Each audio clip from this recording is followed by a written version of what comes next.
Hey, people. Last weekend, we had the last American Springfest to happen this entire Springfest season. It's quite interesting to see. We'll be checking that out very soon. That was Mexico. And then this week, I think we have the last European Springfest to happen this season too, as well as some of the Southeast Asian ones as well, the Arab region. And then the next week, after that, we have, I think it's our one, my one. We've got the Sydney one, which would be pretty cool. This is pretty much like a test to see if Derek and the friends and the boys are watching the videos, because we totally booked them the best hotel. Right, they're coming over. We actually saw a place. There's a place nearby that we really wanted to test out because it looked kind of dodgy.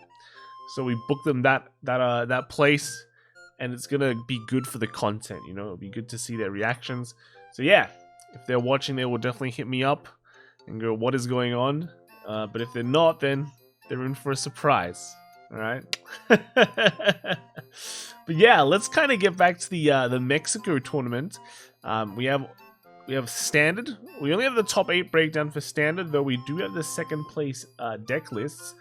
And as you can see here, I know my face is actually covering up a few of these, but the main things that matter is that there were a lot of Magnolias, a lot of Seraph Snows, and then a lot of Gravidias. And after that, we start getting like the piecemeal like Bastions, and then like one Nirvana, one, I don't know what Dragon Empire Beatdown is, but hey, it topped.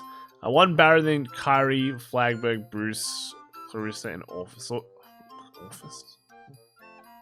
Yeah, basically a bit of everything. Right, we don't actually have the decks, so we do have the second place deck lists. That actually was what do you call it? It was Magnolia, Seraph Snow, and then we have this thing. This is that Dragon Empire Beatdown deck. I first thought it was just a Eugene deck, because you know, you go, hey, there we go, there's the boy, there's our Eugene, but he's only running one Eugene, so what does that mean? I don't know, right? It's only one Eugene running like the grade 2 of the Eugene Ryland, but then you look at this, you got the 0 and the 1, the Bav Saga is 0 and the 1, and these are basically just there to grab a shield, and that shield, right, is just there to become discard fodder. You can't even attach it to anything, so yeah, you just discard that. But then you look at this lineup, you have 4 of the Esperadas to like multi-attack. This does work with Eugene, although you don't really have a way to call them out unless you like ride Sparta. But hey, Eugene has a special call effect, a superior call effect, that does work. So that is the one where you're getting these Esperadas out. And then you've got like 4 Urger. I'm guessing like he's not running any trick stars though. So it's kind of weird. It's just a 10.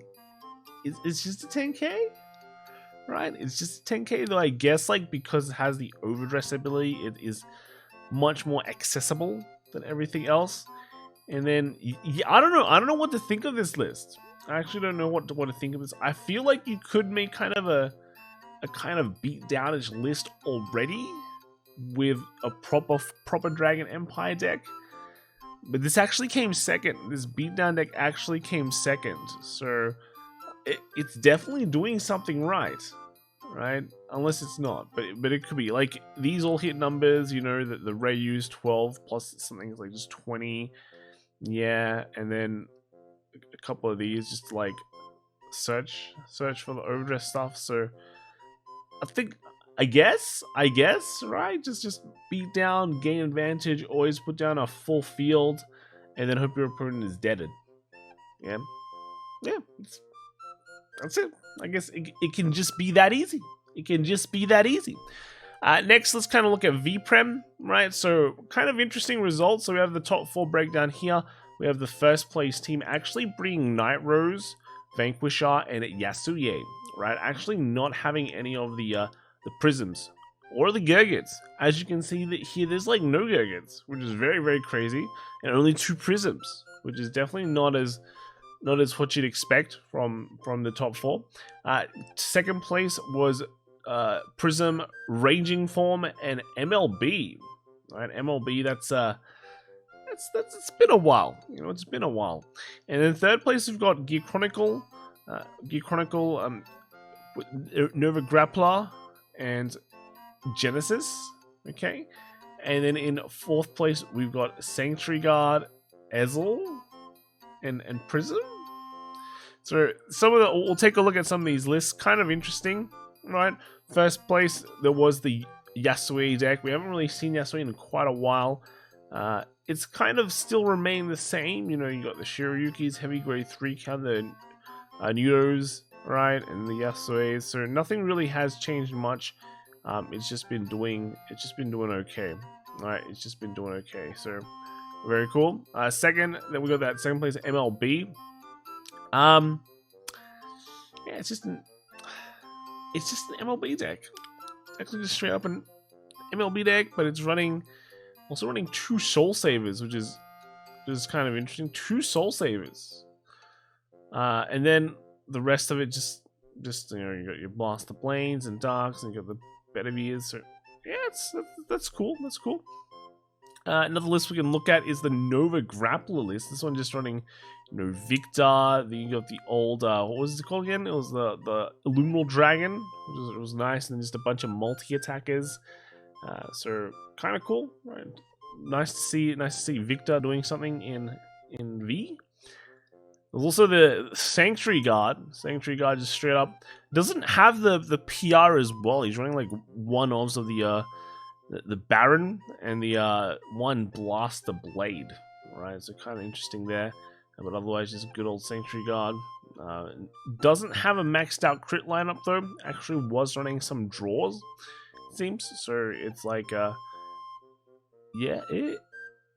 yeah, there it is. Yeah, just only 8 crits and 4 draws. So kind of, I think, like, you know, unless you can usually run like 12 crit, just put on that like crit pressure, especially the Vanguard. So yeah, and then last deck we can kind of check out is the Ezel deck. We haven't really seen much Ezel at all, right? And just got one of every single Ezel. You know, some Bagmax. Right, some Bagnamax, but yeah, this has got the superior, like double superior engine. Let's go. That's just how it is. And then actually running 12 crit with this one. So pretty. They brought an Ezel, right? They brought an Ezel. Is it a season too early? Came fourth though. So kind of cool. And then for premium, right? Some interesting stuff. We actually have some interesting stuff. So first place team brought Daihozan Dungary and Regalia. And so we don't really see that order calling lineup. No Nightmare Doll in first place. Even though if you look at the other lists, other teams, they all brought a Nightmare Doll as well. So kind of showing off that, you know, Nightmare Doll is still, you know, people respect it. Second place, we do have that Nightmare Doll Order Colony lineup that has just been very, very prevalent throughout a lot of the BSFs, but also taking an OTT with kind of a weird grade 3. Well, not as popular grade 3, but we can take a look at that later. And then in the third spot, we have Nightmare Doll Vanquisher and Grand Blue, right? And then in the fourth spot, we've got Nightmare Doll Vanquisher and Novas. So the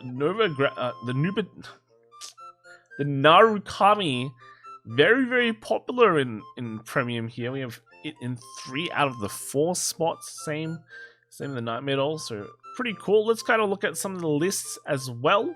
So first off, we've got that Daihozan list, also running some Shiranuis, which is kind of interesting. And also just one Mizukaze, because Mizukaze kind of just wins games. But yeah, the 3 Shiranui seems quite interesting. It looks like it's like there for the name. It also has like kind of a Regard effect, right? But you have to have Shiranui in its name, but you can kind of stride into a Shiranui. So that's not bad, right? That's not bad, but yeah, kind of interesting thing. Like before, you could technically run the other Shiranui as well. So if you like go first. You can like just ride straight up and do a Shinobi play, but yeah, this one's only running 3, right? Only running 3, and then yeah, the rest of it is just your good old Nubatama stuff, right? Nubatama stuff. Then the next we have that OTT. Sorry, not the OTT list. We got the Dungaree list. It's also in first place. Like, yeah, like premium Dungaree. You know, otherwise known as Stunverse deck, right? You do have more ways to get your bind zone up, but I guess the cool thing is that you're just the 17k base on your opponent's turn, which is very scary. And then you can just attack with a crit and triple. Like, that's cool. That's cool. But yeah, otherwise, very interesting list. Only 2 Stunverse actually. Only 2 Stunverse. That's interesting. That's interesting. Normally, Narukami lists just run way more Stunverse, right? And then next, we do have that OTT list here. As we can see, this is the grade 3 that they're running. They're running Otogo Sahime. Main thing is that when it's come into play, when it's placed on the Vanguard circle, you just counter blast 1 and draw 2. So straight up and just draw 2. And then it's got a second effect. When it attacks, you may discard 3 cards from your hand. If discarded 3 cards until the end of turn, all your front row units get plus 20,000, and this unit gets a crit. So kind of niche effect. You're not really going to use that much, even if you just rose straight up, right? From 3 without like grade 2 gaming, you know, discarding 3 cards is still quite heavy for like a plus 20k power. So you're not going to see that, but basically it's just, you know, you play it, you draw 2 cards. It's just that easy, right? No frills, no gimmicky plays. You're also going to protect Marker, so that's that. And I think in the bigger scheme of things, it really doesn't matter, right? Because the other popular picks you have are like Susanoo, which is, it's just your flavor of the month. You have Susanoo, right? Lets you kind of check cards. Also lets you ride straight up and have a big like draw power.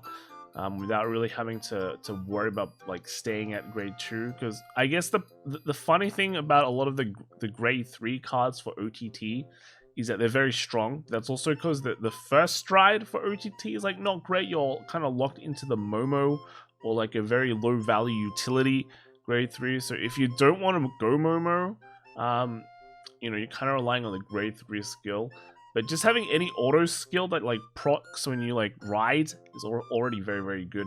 Like the other engines you can also run is like the Tsukiyomi engine, which is really fun. It's got some recent buffs, but you know, if maybe you just don't want to devote that much space into a deck. So if you want to have like a low value, well, not a low value, but a low kind of investment engine, then you know you're kind of locked into something like Susanoo or something like that, right?